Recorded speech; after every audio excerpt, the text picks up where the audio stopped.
Fala galera, Zabrima na área, tamo junto em nossas sequências de aula de Vestibulando na História. É aí nossa série completa, a playlist completa para vestibular, concurso e o que você quiser aproveitar dos resumões de história aqui.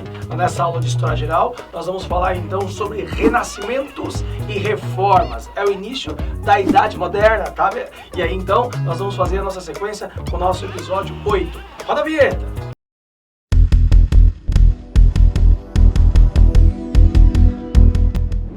Bom galera, nessa aula de hoje nós estamos começando então a Idade Moderna. E a Idade Moderna tem como lógica aí um entendimento do que nós estamos falando a partir da queda de Constantinopla em 1453 até a famosa Revolução Francesa em 1789. Esse período então que pega do século XV até o século XVIII é a chamada Idade Moderna. Nós já falamos sobre a Idade Antiga, falamos da Idade Média, agora vamos entrar na sequência de aulas da Idade Moderna, na nossa série completa Vestibulando na História. Bom, pessoal, a Idade Moderna, para a gente pensar numa estrutura, podemos dividir então em 3 blocos. Podemos falar então do início da Idade Moderna, que pega lá entre o século XV até o século XVI, ou um pouquinho do século XIV, né? Mas essencialmente o século XV. Essa transição, a transição entre a Baixa Idade Média e a Idade Moderna. Esse início da Idade Moderna, nós vamos então pegar 2 temas. A gente estuda a Idade Moderna por temáticas, isso é bastante interessante, tá? Por isso nós vamos então colocar o tema chamado aí de renascimentos e reformas. As reformas religiosas. Nesse ponto estamos pegando o início da Idade Moderna. Tudo bem? Bom, nessa lógica, então, vamos entender esse processo. Um processo de mudanças na sociedade e na cultura, entre o que era a antiga Idade Média e agora a Idade Moderna. O mundo moderno se apresenta a partir dos renascimentos e também das reformas religiosas. Pensando, então, nosso primeiro tema, então, renascimentos. Nós dividimos o renascimento em 2 blocos, renascimento cultural e renascimento científico. Assim, pessoal, você consegue, então, estruturar uma série de saberes que podem cair aí no seu vestibular, na sua prova, no seu concurso de história, que vão especificar essa mudança de pensamento e essa mudança cultural, para entrar, então, na lógica de dividir. Na Idade Média, nós falávamos do teocentrismo, Deus como centro de todas as coisas. Assim, a cultura e toda a lógica de pensamento era moldado pela ideia de que a igreja, o cristianismo, centralizava tudo no seu entendimento de cultura. Assim, para a Idade Moderna, nós vamos usar a palavra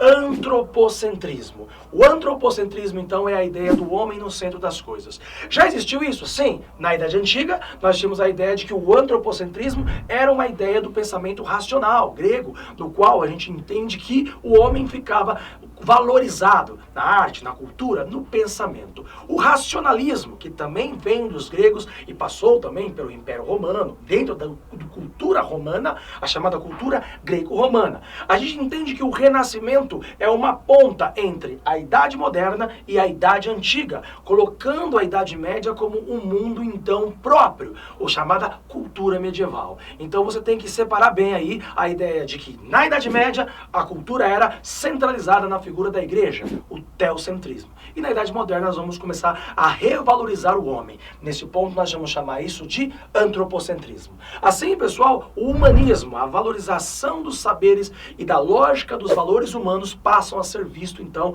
em literaturas, pinturas, arte, e é tudo aquilo que vai então moldar uma vida cultural. Nesse ponto então, vamos dividir o Renascimento em renascimento cultural. E, neste ponto, você precisa, então, lembrar alguns movimentos. Principalmente, onde começou o Renascimento? O Renascimento cultural começa a partir da região da Itália. A região da Itália, das cidades como Gênova, Veneza, Florença, Toscana, Roma, essas regiões então já tinham contato com uma cultura greco-romana. E também na Baixa Idade Média, com o renascimento comercial e urbano, essas cidades passaram a se enriquecer. E lá surge a figura dos mecenas. Quem são os mecenas? Aquela galera mais endinheirada, burgueses, mercadores, que gostavam de arte e financiavam então a arte. Outro ponto também, pessoal, é que no século XV surge ali a imprensa, ou seja, uma máquina que então foi criada pelo alemão Gutenberg, que criara a ideia de que poderia massificar a produção de livros, que antes estava praticamente totalmente na mão dos monges copistas da Idade Média.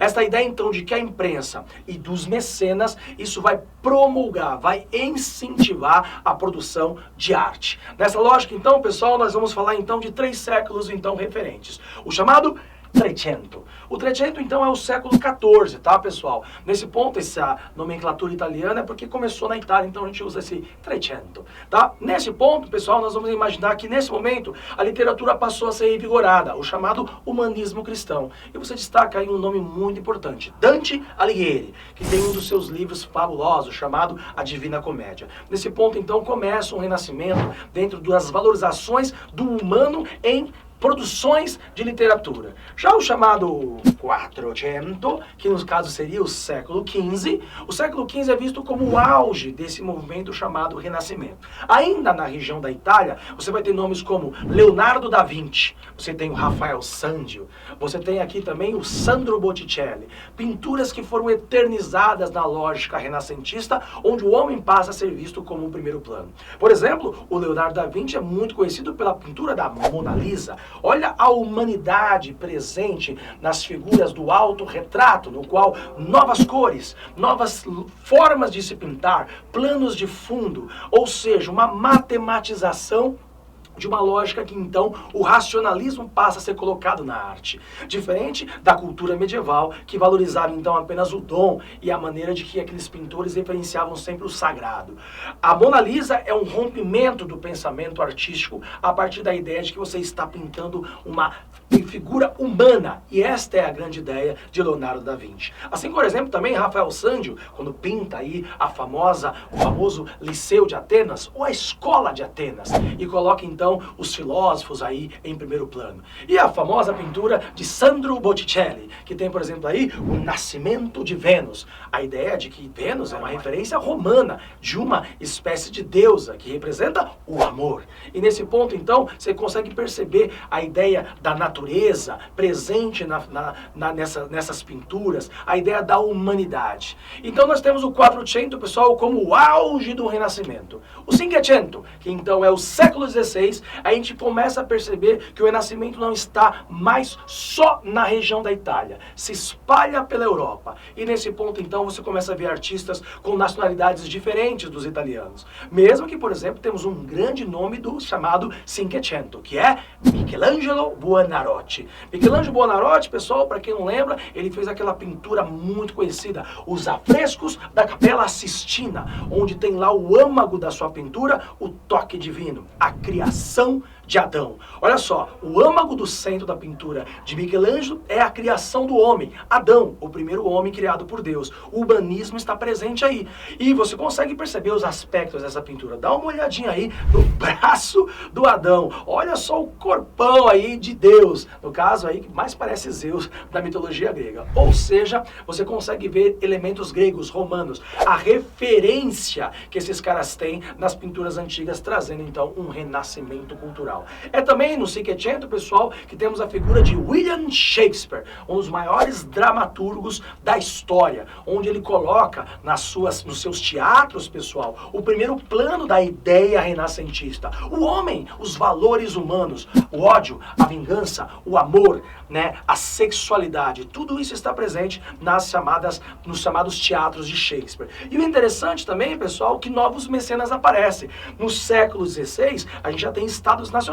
Por exemplo, a rainha Elizabeth I financia o Shakespeare. É o chamado teatro elisabetano. Assim como, por exemplo, o estado português, que apoia, por exemplo, aí, né, as grandes obras. E a gente tem um português muito conhecido aqui, que é quem? Luís Vaz de Camões, que escreveu um texto fabuloso chamado Os Lusíadas, inspirado na Odisseia grega. Olha que interessante. Esse é o Renascimento, galera. E também temos outros nomes, como Erasmo de Roterdã, né, François de Rabelais. Então você percebe que a sonoridade dos nomes, pessoal, vai para além da Itália. E o renascimento cultural é uma realidade na lógica europeia. Não é algo só da Itália. Então, a difusão e a consolidação do renascimento. Novos mecenas, como a própria igreja que financia o Michelangelo, como a Elizabeth que financia o Shakespeare. Então, o renascimento cultural virou uma realidade a partir do século XVI. E nós já estamos, então, consolidando essa cultura antropocêntrica, humanista, lá no século XVI, transitando, então, entre a Idade Média e a Idade Moderna. A Idade Média fica para trás e é o início e o nascimento da Idade Moderna. Também temos aqui, pessoal, um segundo movimento importantíssimo, o chamado Renascimento Científico. O Renascimento Científico é um pouco mais combativo. Não foi tão aceito pela igreja. Nesse ponto, então, né, esses pensadores cientistas, como, por exemplo, Nicolau Copérnico, Galileu Galilei, né, o Johann Kepler, esses caras, então, começaram a estudar os movimentos dos astros no universo. E assim, então, começa a surgir, ou ressurgir, na verdade, a astrofísica. E esses caras começaram, então, a brigar e derrubar teses muito consolidadas, que há séculos a igreja atestava como verdade inconteste. Como, por exemplo, o geocentrismo. Na Idade Média, durante toda a Idade Média, né, os sábios da igreja, então, atestavam que a Terra estava no centro do universo e que era o Sol que girava em torno da Terra.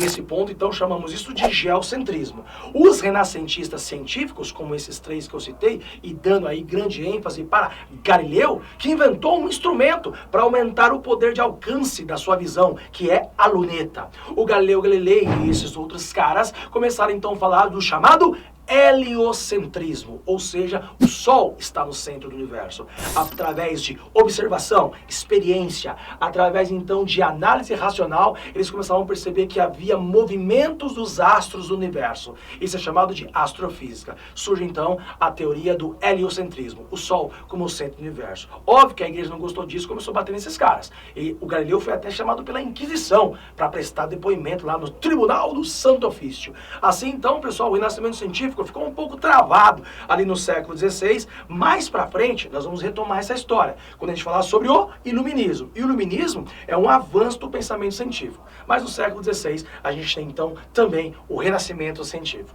Bom, pessoal, toda essa mudança social faz a gente pensar um outro tema, que está colado também nesse início de Idade Moderna, que é as chamadas reformas religiosas. Não é um movimento da ciência, mas é um movimento da sociedade, que está pegando também um assunto que era central na Idade Média. Lá na Idade Média, como a cultura era totalmente dominada pela igreja, havia uma igreja no Ocidente que dominava tudo, que é a Igreja Católica. Lembra que teve o cisma do Oriente, mas o cisma do Oriente, pessoal, é a Igreja Católica no Ocidente, no território europeu, e né, a Igreja Ortodoxa lá no território do Oriente Médio, parte do leste europeu. Nós estamos falando que as reformas religiosas no início do século XVI têm como lógica a contestação da Igreja Católica, ou seja, o domínio do território do Ocidente. Assim, então, pessoal, nós estamos falando de uma contestação, não do cristianismo, no sentido que está nascendo uma religião fora do cristianismo, mas é dentro do próprio cristianismo. Ou seja, é uma reforma do cristianismo ali naquele domínio da instituição Igreja Católica. Vamos dividir isso em dois movimentos, o chamado protestantismo, ou a reforma protestante, e a contra-reforma católica, porque o catolicismo também vai ter que se reformular por causa dessa pressão que esses movimentos protestantistas vão acontecer. Não quer dizer que na Idade Média não tiveram movimentos de contestação à Igreja Católica, até tiveram, mas a Igreja Católica conseguia abafar rapidamente. Assim então, pessoal, você tem que guardar três nomes importantíssimos da chamada Reforma Protestante, tá? Nós vamos então falar do luteranismo, vamos falar então do calvinismo e do anglicanismo. Luteranismo é a partir do monge agostiniano chamado Martinho Lutero, na região da Alemanha, especificamente na Saxônia. Esse monge então passou a denunciar, fazer denúncias. Em 1517, ele então publicou as 95 teses contra a Igreja Católica. Dentre elas, condenava a venda das indulgências, a venda das relíquias sagradas e a venda dos cargos eclesiásticos, contestando essa coisa feia que a igreja fazia, né? Nesse ponto, então, pessoal, a Igreja Católica não gostou dessas ações do Martinho Lutero e excomungou, expulsou Martinho Lutero da igreja. Nesse ponto, então, com medo de ser aí talvez morto ou perseguido, né, Lutero começa a ficar escondido, mas há uma ideia, pessoal, de que alguns nobres da região da Alemanha, do Sacro Império Romano Germânico, passaram a proteger Lutero. E nesse ponto, então, a proteção dos príncipes alemães, sedentos para brigar mesmo com a Igreja Católica e tirar o poder dela nos seus territórios, esses príncipes alemães protegem Lutero e Lutero continua fazendo suas pregações. E nesse ponto vai surgir, então, a Igreja Luterana. E Lutero passa a ser, então, o líder de um movimento que agora, então, é real e que passa a fazer uma nova igreja. Óbvio que houve uma série de conflitos dentro da Alemanha por causa disso, porque havia também nobres católicos que não queriam permitir o crescimento do protestantismo. Essas brigas inteiras aconteceram e o imperador do Sacro Império, então, na chamada Dieta de Spira, ele então falou que, ó, quem quiser ser protestante, que seja protestante luterano. Quem quiser ficar católico, fique católico. Isso, então, gerou o início da chamada Igreja Luterana. É importante você lembrar, pessoal, que a partir desta lógica, Lutero passa a ser um líder, então ele tem a ideia de que alguns dogmas são essenciais do luteranismo. Por exemplo, a fé como salvação. Isso é uma identidade da lógica do que o Lutero acreditava como salvação. Todo cristão entende que salvação é tentar viver uma vida em outro plano e este é o fim da vida cristã, ou seja, ser salvo. Para os católicos, são sacramentos que salvam. Para os luteranos, é a fé como salvação. Lutero também traduziu a Bíblia, ele fala sobre a livre interpretação da Bíblia, é o primeiro cara a traduzir a Bíblia do latim para a língua falada, para o alemão. Bom, nós sabemos que o luteranismo, então, se ramificou dentro do território onde hoje é a Alemanha. Mas em outro território, na região da Suíça, um francês chamado João Calvino vai criar um novo movimento, chamado de calvinismo. Inicialmente, Calvino até seguiu os passos de Lutero. Na sua livre interpretação da Bíblia, Calvino então cria uma nova ideia de cristianismo. A ideia de que o que te salva é Deus. Isso é chamado de predestinação. Para Calvino, é a predestinação que salva os seus fiéis. Calvino, então, surge como um novo movimento. O interessante, pessoal, entre Calvino e Lutero, é você lembrar que tanto a Igreja Católica quanto os chamados luteranos condenavam a usura. O que é a usura? A ideia do lucro, a ideia da prática do lucro, ou ficar rico, se enriquecer fora do normal. Nesse ponto, a Igreja Católica e os luteranos condenavam a usura. Já Calvino não. Calvino falava que as riquezas eram bênçãos de Deus, e se você se enriquecia porque Deus te abençoava. Nesse sentido, então, a não condenação da usura por parte do calvinismo faz com que o calvinismo seja mais alargado, e vários burgueses se converteram ao calvinismo. Você tem burguesia na França, na Inglaterra, na Escócia, na Holanda. Então o calvinismo é mais alargado, pessoal, e deu o que falar nas brigas contra os católicos. Assim, na França, por exemplo, os calvinistas eram chamados de huguenotes. Na Inglaterra eram chamados de puritanos. Na Escócia, de presbiterianos, né? É nesse ponto que então o calvinismo é mais alargado. Temos um terceiro movimento, tá, pessoal? Esse movimento é chamado de anglicanismo. É uma reforma prioritariamente da Inglaterra. Quem faz essa reforma? O rei da Inglaterra. Henrique VIII, um rei absolutista, ele estava ali sedento para brigar com a igreja. Ele usou um mote. O que é um mote? Ele usou um motivo. O motivo é a sua tentativa de separação. O rei Henrique VIII, pessoal, era casado com Catarina de Aragão, uma rainha de origem espanhola. Porém, ele tinha uma amante, e a amante dele era Ana Bolena.